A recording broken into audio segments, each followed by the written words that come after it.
जय श्री कृष्णा, राधे राधे। आप सभी को अहोई अष्टमी की अग्रिम शुभकामनाएं। होई माता सब पर अपनी कृपा बनाए रखें, सबके बच्चों की रक्षा करें। जिनकी संतान नहीं है, पुत्र नहीं है, उन्हें संतान दे, पुत्र दे और उन पर अपनी कृपा बनाए रखे।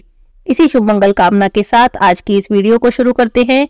इस वीडियो में हम अहोई अष्टमी की पूजा विधि जानेंगे। पूजा कैसे करें, व्रत कैसे करें, पहली बार पूजा कर रहे हैं तो क्या क्या ध्यान रखें, होई माता का उज्जमन कैसे करें, कढ़ाई कैसे करें, और होई अष्टमी साल 2023 में कब है, सारी बातें आज की इस वीडियो में जानेंगे। तो चलिए वीडियो शुरू कर लेते हैं। साल 2023 में रविवार 5 नवंबर को अहोई अष्टमी का व्रत रखा जा रहा है। अहोई अष्टमी की पूजा शाम के समय की जाती है और पूजा का शुभ समय रहेगा 5:33 से 6:52 तक। ये अवधि लगभग 1 घंटा 18 मिनट की है, बड़ा ही शुभ समय में है। इसी में आप अहोई अष्टमी व्रत की पूजा करने की कोशिश करें। ध्यान रखें, 5:33 से पहले आप पूजा शुरू ना करें, क्योंकि 4:11 से 5:33 तक राहु काल है और राहु काल में कोई भी शुभ काम या पूजा पाठ नहीं करते, उसका शुभ फल प्राप्त नहीं होता। तो आप इस समय में बिल्कुल भी पूजा ना करें।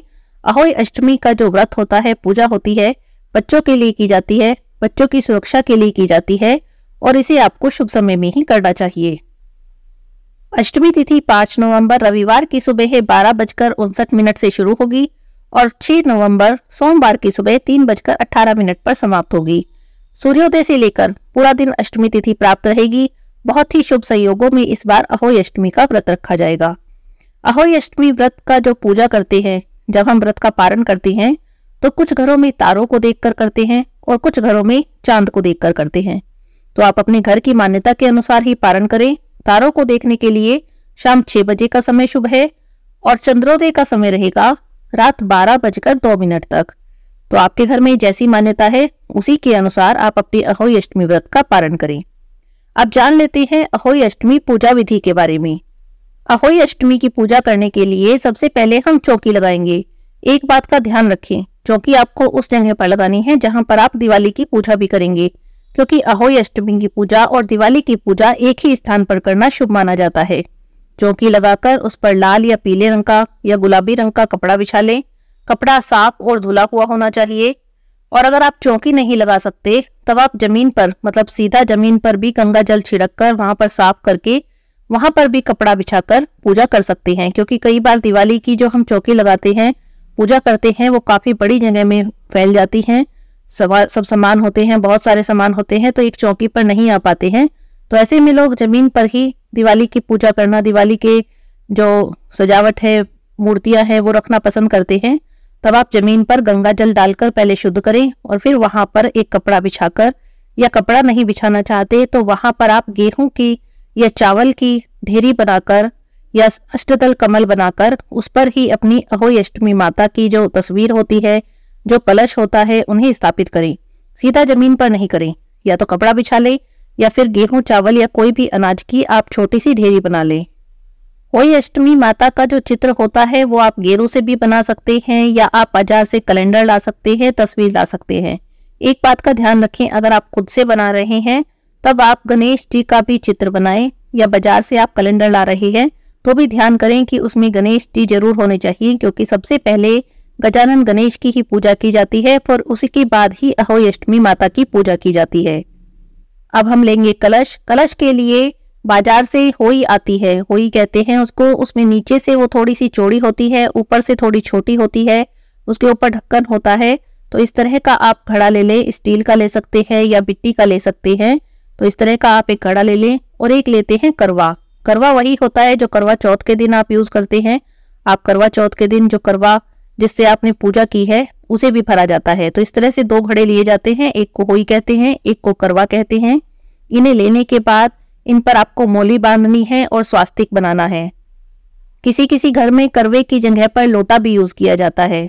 तो आपके घर में जैसी मान्यता है उसी के अनुसार लेना है। बस ध्यान रखना है कि हमें 2 घड़े लेने हैं, 2 घड़ों की ही पूजा की जाती है। अब किसी घर में एक घड़े में अनाज और एक में जल भरा जाता है, जैसे हमारे घर में दोनों घड़ों में जल ही भरा जाता है। तो ऐसे में जैसी आपके घर में मान्यता है उसी के अनुसार दोनों घड़े भर लें। एक और बात, जब आप दोनों घड़ों में जल भर रहे हैं तो सबसे पहले ध्यान करें कि दोनों घड़ों में आपको एक एक सिक्का रखना है। आपके सामर्थ्य के अनुसार आप चांदी का सिक्का भी रख सकते हैं या नॉर्मल जैसे 1 रुपए का 2 रुपए का सिक्का आता है वो भी रख सकते हैं। और थोड़े से चावल चीनी भी आप उसमें डाल दें, तब आप उसमें जल भरें। और अगर आपके घर में कोई कन्या है, कोई लड़की है, तो आप उसी से उन जल को भरवाएं, बहुत ही शुभ माना जाता है। दोनों घड़े भरने के बाद हमें दोनों घड़े स्थापित करने हैं। कुछ घरों में एक के ऊपर एक घड़ा स्थापित किया जाता है, जैसे नीचे होई ऊपर करवा, और कुछ घरों में आसपास यानी बराबर बराबर दोनों घड़े रखे जाते हैं। तो जैसा आपके घर में रिवाज है वैसे आप करें। अगर आप एक के ऊपर एक रख रहे हैं तो ध्यान रखें कि घड़े बिल्कुल भी हिलने नहीं चाहिए, क्योंकि ये जो घड़े हैं ये होई अष्टमी से लेकर दिवाली तक रखे रहते हैं, दिवाली तक स्थापित रहते हैं। इन्हें हमें बार बार नहीं हिलाना होता है। तब आप ध्यान रखिए, अगर वो जरा से भी हिल डुल रहे हैं तो आप उनके नीचे कोई कागज गत्ता या कोई भी अनाज इस तरह की चीजें लगाकर उन्हें स्थिर कर दें, नहीं तो वो अगर गिर गए तो आपकी अहोई खंडित हो जाएगी। तो जैसा कि मैंने पहले कहा, दोनों घड़े स्थापित रहते हैं, इन्हें बार बार नहीं छेड़ा जाता, बार बार अपने स्थान से नहीं उठाया जाता। तो एक ही बार में आप इन्हें स्थिर करके रख दें। दोनों घड़ों के ऊपर ढक्कन लगा दें और ढक्कन लगाने के बाद आप इनके ऊपर कोई भी अनाज जैसे चावल या गेहूं रख दें। कलश स्थापित करने के बाद अब स्याऊ माता की पूजा करें। स्याऊ माता एक माला होती है, कुछ घरों में नहीं होता है स्याऊ माता का जो माला होती है उसे पहनने का रिवाज, लेकिन अगर आपके घर में है तो आप उसके बाद स्याऊ माता की पूजा करें। दोनों तरफ स्याऊ माता की माला में मोती डाले जाते हैं। घर में जितने बच्चे होते हैं उस हिसाब से 2-2 मोती हर साल डाले जाते हैं। जैसे किसी के घर में 2 बच्चे हैं तो हर साल वे 4 मोती डालेंगे, एक माला के एक साइड में 2 मोती और 2 मोती माला के दूसरी साइड में। तो इस तरह से जितने बच्चे होते हैं उस तरह से 2-2 मोती करके हर साल माला में डाले जाते हैं। फिर स्याऊ माता का पूजन किया जाता है। उन्हें रोली से तिलक करके आप चाहें तो स्याऊ माता की जो माला होती है उसे अहोई माता की माला के सामने रख सकते हैं, कलश को पहना सकते हैं। जैसे भी आपके घर में रीति रिवाज है उसी के अनुसार करें। पूजा करने के लिए चावल की एक ढेरी बनाएंगे, उसके ऊपर दिया रखेंगे। सबसे पहले गणेश जी की पूजा करेंगे। गणेश जी को तिलक लगाएंगे, उन्हें कलावा समर्पित करेंगे। उसके बाद अहोई माता को जो तिलक करेंगे फिर उन्हें कलावा समर्पित करेंगे। जो घड़े लिए हैं उन पर स्वास्तिक बनाना है, तिलक करना है। स्याऊ माता को भी तिलक करें। इसके बाद घर में जितने भी बच्चे हैं सबको तिलक करें, खुद को भी तिलक करें और सब परिवार में जितने भी सदस्य हैं सबको तिलक करें, सबको माता का आशीर्वाद दें। अब भोग समर्पित किया जाता है। भोग समर्पित करने के लिए पूरी, हलवा, गुलगुले इस दिन बनाए जाते हैं और साथ में हरे फल लिए जाते हैं। हरे फलों में सिंघाड़ा आप ले सकते हैं, मूली रखी जाती है और खीरा रख सकते हैं या फिर केला भी रख सकते हैं। इस तरह की चीजें अपने घर की मान्यताओं के अनुसार जो भी आप बनाते हैं उन्हें रखें। और साथ ही साथ इस दिन पताशे का भोग भी बहुत ही शुभ माना जाता है। अगर पूरी हलवे के साथ आप पताशे का भोग भी लगाते हैं तो इससे माता प्रसन्न होती है। कहा जाता है कि पताशे जिस तरह से खिले खिले रहते हैं उसी तरह से माता की कृपा परिवार पर होती है और सारा परिवार पूरे साल खिला खिला रहता है, हंसता मुस्कुराता रहता है।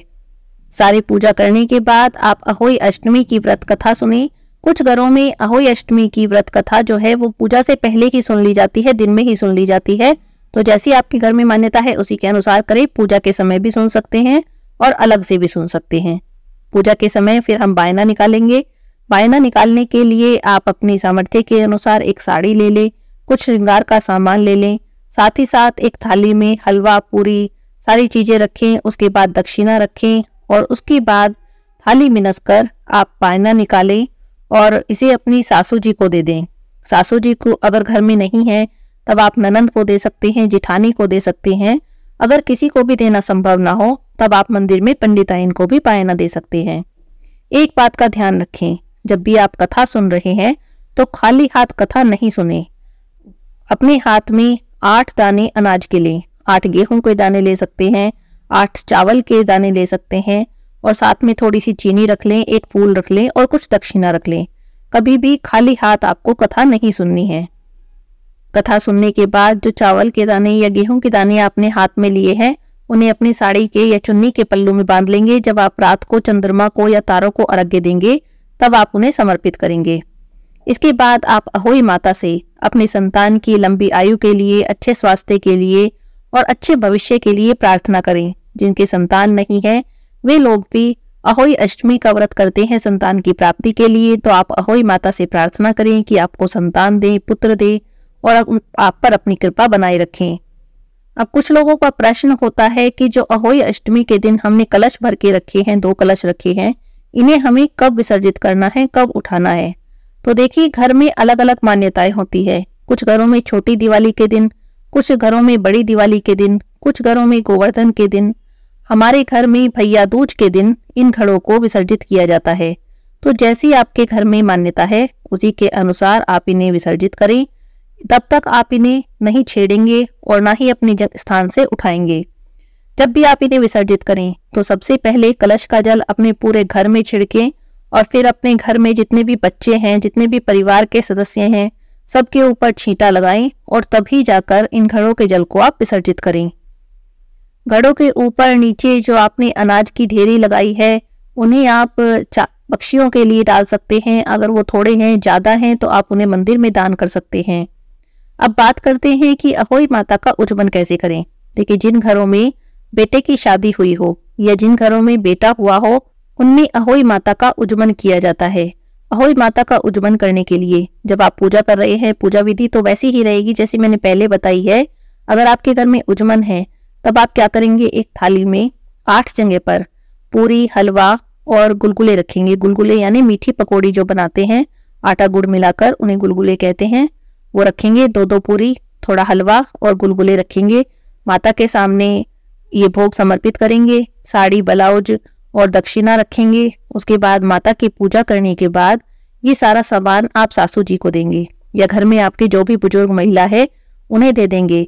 जो महिला है, जो बुजुर्ग महिला है, वे साड़ी, ब्लाउज, दक्षिणा अपने आप रख लेंगी और जो भोग का सामान है ये बांट दिया जाता है। आप बेटी बहन के यहाँ दे सकते हैं, अपने परिवार में दे सकते हैं। तो इस तरह से इस भोग के सामान को बांट दिया जाता है।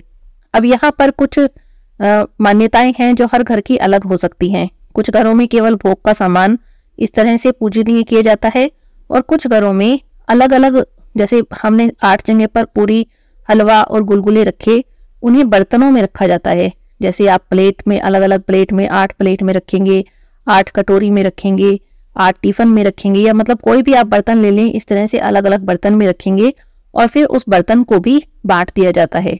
तो जैसी घर की मान्यता होती है उसी के अनुसार अहोई माता का उज्जवल करें। पूजा करने के बाद अहोई माता से प्रार्थना करें, हे माता, मैं आपका उज्जवल कर रही हूँ, आप मेरे बच्चे पर अपनी कृपा दृष्टि बनाए रखना। अब बात करते हैं कि अहोई अष्टमी का उद्यापन कैसे करें। देखिए, जो हर साल व्रत रखते हैं वो उद्यापन नहीं करते हैं। कुछ लोगों के मन में कंफ्यूजन होता है कि जैसे हमने इस बार भी अहोई अष्टमी का व्रत किया तो हमें उद्यापन करना होगा। नहीं, इस तरह से उद्यापन नहीं किया जाता है। जब आप व्रत नहीं रख पाते हैं, बुजुर्ग हो जाते हैं या स्वास्थ्य साथ नहीं देता, व्रत नहीं कर पाते हैं, तब ऐसे में व्रत का उद्यापन कर दिया जाता है। उद्यापन करने के लिए भी जब आपको उद्यापन करना है, आप पूरी तरह से जैसे पहले विधि बताई है उसी तरह से माता की पूजा करेंगे, व्रत करेंगे। और जैसे हमने उज्जवल के समय पे एक थाली में 8 पूरी, हलवा और गुलगुले रखकर माता के सामने भोग समर्पित किया था और हमने अपने व्रत की शुरुआत की थी, उसी तरह से हम अपने व्रत का उद्यापन भी करेंगे। एक थाली में 8 जगह पर पूरी, हलवा और गुलगुले रखेंगे, साड़ी, ब्लाउज रखेंगे, दक्षिणा रखेंगे और माता से प्रार्थना करेंगे कि हे माता, अब मुझसे व्रत नहीं रखे जाते, मेरा स्वास्थ्य हाथ नहीं देता या मैं व्रत नहीं रख सकती हूँ, और आप मेरी पूजा को स्वीकार करें और मेरे बच्चों पर अपनी कृपा बनाए रखें। इस तरह से माता से प्रार्थना करके वो सब सामान आप अपने घर की बुजुर्ग महिला को दे देंगे। नहीं दे सकते तो मंदिर में दे देंगे और इस तरह से आपके अहोई अष्टमी व्रत का उद्यापन भी हो जाता है। तो ये थी अहोई अष्टमी व्रत की पूजा विधि। अगर आपके मन में कोई प्रश्न है, कोई सवाल है, तब आप मुझसे पूछ सकते हैं। अहोई अष्टमी व्रत कथा मैं आपको अहोई अष्टमी के दिन सुनाऊंगी। इस वीडियो में मैं कथा नहीं सुना रही हूँ, तो आप चैनल पर कथा सुनने जरूर आइएगा। बोलिए अहोई अष्टमी माता की जय हो।